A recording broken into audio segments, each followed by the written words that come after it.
బంగ్లాదేశ్లో హిందువులపై జరుగుతున్న మారణ హోమానికి నిరసనగా సంగారెడ్డి జిల్లా జోగిపేటలో బంద్కు హిందూ సంఘాలు పిలుపునిచ్చాయి.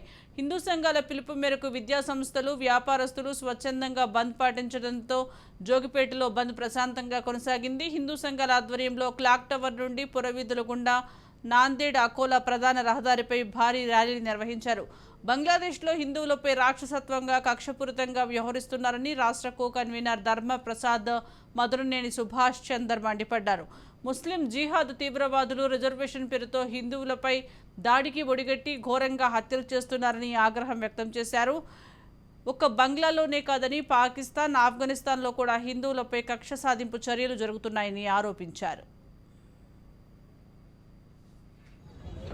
అక్కడ ముస్లిం జిహాద్ తీవ్రవాదులు ఏదో రిజర్వేషన్ అని చెప్పి పైకి చెప్పుకోవడం మాత్రమే. ఆ రిజర్వేషన్ ఎప్పుడు ఆ రోజు బంగ్లాదేశ్ ఏర్పడినప్పుడు భారతదేశం యొక్క ఆర్మీ ఆ రోజు భారతదేశం ప్రభుత్వం 3 లక్షల మంది సైనికులను కోల్పోయి బంగ్లాదేశ్ ఏర్పడడానికి సహకరించింది. రిజర్వేషన్ సాగుతోటి బంగ్లాదేశ్ లో హిందువులందరినీ ఇక్కడి నుంచి పంపించేసేయాలి, చంపేయాలి, వాళ్ళ జనాభా తగ్గాలనే ఒకే ఆలోచనతో 27% ఉన్న హిందువులు ఇవాళ 9% రావడం జరిగింది. అక్కడ హిందువులను పారదొలితే వాళ్ళ ఆస్తి దొరుకుతుంది, వాళ్ళ భూముల మీద దొరుకుతాయి, అవసరం అంటే అమ్మాయిలను వాడుకోవచ్చు.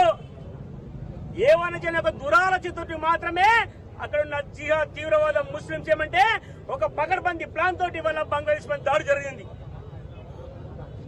అమాయక హిందువులను మహిళల్లో పార్చుకోవడం జరిగింది, జననాంగాల లోపల యాసిడ్ పోవడం జరిగింది. మహిళలను తేడలేదు, పురుషులను తేడలేదు, నడి రోడ్ లోపల ఉరి తీయడం జరిగింది. ఎంత దారుణమైన పరిస్థితితో భారతదేశంలో ప్రతి హిందువు ఇవాళ ఆలోచించాలి.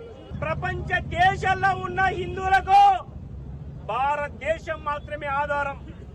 వాళ్ళందరూ మనమే చూస్తున్నారు. భారతదేశంలో ప్రభుత్వం ఏం చేస్తుంది, హిందువులు ఏం చేశారు, మమ్మల్ని ఏ విధంగా కాపాడుతారనే ఒకే